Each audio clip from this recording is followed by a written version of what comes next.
কবি রফিক আজাদ বলেছিলেন, ভাত দে হারামজাদা, তা না হলে মানচিত্র খাবো। ভাত দে হারামজাদা, তা না হলে মানচিত্র খাবো। কিংবদন্তি চলচ্চিত্র নির্মাতা আমজাদ হোসেন 1984 সালে এক কালজয়ী চলচ্চিত্র নির্মাণ করেছিলেন, যার নাম ভাত দে। আর আমরা তো স্বভাবতই মাছে ভাতে বাঙালি।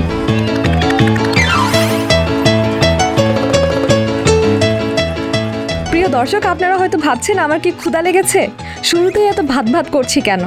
আরে আসল রহস্য তো এখানেই। নেট খুললে দেখা যায় তাহসানের সদ্য বিবাহিত স্ত্রী রোজা কেবল ভাত খাচ্ছে। রোজার এই ভাত খাবার ভিডিওতে তোলপাড় সারা দুনিয়া, দেশ বিদেশে সবার একই কথা, রোজা কি কেবল ভাতই খায়?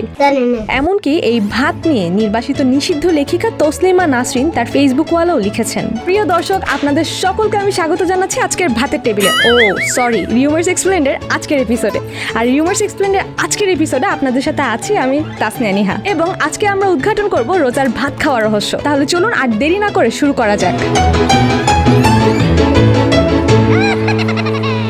বিচ্ছেদের পর আবারও তাহসান মিথিলা খুঁজে নিয়েছেন দুজনের ঠিকানা। মিথিলা ঘর বেঁধেছেন নির্মাতা সৃজিত মুখোপাধ্যায়ের সাথে, আর গেল বছর তাহসান খুঁজে পেয়েছেন ব্রাইডাল মেকআপ আর্টিস্ট রোজা আহমেদকে। কিন্তু তাহসানের বউ রোজা আহমেদ যতটা না আর্টিস্ট হিসেবে নিজেকে পরিচিত করতে পেরেছেন, সমাজে তার চাইতেও বেশি প্রতিষ্ঠিত হয়েছেন একজন ভাত প্রেমিক হিসেবে। সামাজিক যোগাযোগ মাধ্যমে তার ভাত খাওয়ার ভিডিও আর ছবিতে সয়লাভ। নেটিজেনরা এই নিয়ে তুমুল হাস্যরস করছেন। নজর এড়ায়নি নারীবাদী লেখিকা তসলিমা নাসরিনেরও। তিনি বিরক্ত মনে তার অফিসিয়াল ফেসবুক পেজে লিখেছেন, কি মুশকিল, ফেসবুক অন করলে দেখি তাহসানের নতুন বউ বিরাট বড় বড় হা করে ভাত খাচ্ছে, মুখের ভেতর দিয়ে হাত দিয়ে ভাত ঢোকাচ্ছে তো ঢোকাচ্ছেই। রোজার ভাত খাওয়ার রিলগুলো যাতে চোখের সামনে না আসে সেটার জন্য পরামর্শ চান এই নির্বাসিত লেখিকা।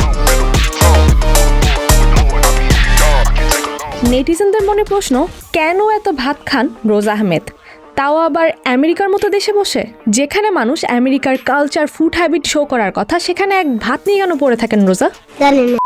নেটিজেনদের অনেকেই মজার ছলে বিভিন্ন জায়গায় মন্তব্য করছেন, ছোটবেলায় মনে হয় ভাত কম খেয়েছেন রোজা। অনেকেই আবার বেশ রসিকতা করে রোজার অভিনেত্রী হতে চাওয়ার সাথে ভাত খাওয়ার প্রসঙ্গ মিলিয়ে বলছেন, রোজা যেহেতু অভিনেত্রী হতে চেয়েছেন সেহেতু তার তো মোটা হতেই হবে কিছুটা, কারণ বাংলাদেশের অভিনেত্রীরা বেশ মোটা সোটাই থাকতে পছন্দ করেন। রোজার ভাত খাওয়ার ভিডিও দেখে অনেকেই স্মরণ করছেন 1984 সালের আমজাদ হোসেন নির্মিত ও শাবানা অভিনীত সিনেমা ভাত দে।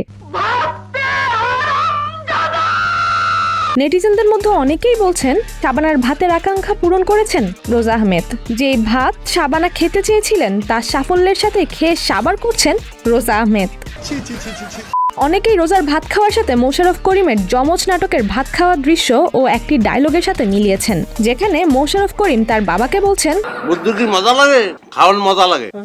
তাহসানের সাথে বিয়ের পরেই ব্যাপক পরিচিতি পান রোজা আহমেদ, যার কারণে তার ভাত খাওয়ার ভিডিও হয়ে ওঠে ব্যাপক জনপ্রিয় ও সমালোচিত। আসলে এই সকল ট্রলের বাইরে বাস্তবতায় একটু পার্থক্য আছে নেট দুনিয়ার সাজানো ও মেকি গল্প। রোজা আহমেদ পেশায় একজন ব্রাইডাল মেকআপ আর্টিস্ট, শখের বসে হয়েছেন কন্টেন্ট ক্রিয়েটর। তার প্রায় সব কন্টেন্টগুলোই খাবার নিয়ে। সেই সব কন্টেন্টে দেখা যাচ্ছে কখনো ভাত খাচ্ছেন তো কখনো প্রচন্ড ঝাল দিয়ে নিজ হাতে বানিয়ে খাচ্ছেন রামেন, টেস্ট করছেন নানা রকম খাবার। রোজার এত সকল কন্টেন্টে শুধুমাত্র ভাতই ছিল না, কিন্তু বিধি বাম। তার এত কন্টেন্ট থাকতে ভাইরাল হয়েছে কেবল ভাত খাবার ছবি ও ভিডিওগুলোই। মূলত শখের বসে হয়ে ওঠা একজন ফুডি কন্টেন্ট ক্রিয়েটর হয়ে গেল অন্যান্য কন্টেন্ট ক্রিয়েটরদের কন্টেন্টের সাবজেক্ট। বাজারে যেহেতু রসালো ও হিউমিলিয়েটিং কন্টেন্টের চাহিদা অনেক, তাই তাকেও কিছুটা হিউমিলিয়েট করেই ভিউ কামাচ্ছেন অনেকেই। প্রথমত রোজা আহমেদ দেশের জনপ্রিয় সিঙ্গার তাহসানের স্ত্রী, এছাড়াও তাকে দেখতে লাগে গ্রিক মিথের সৌন্দর্যের দেবী আফ্রোদিতির মতোই। ফলে দুই ক্যাটাগরিতেই তিনি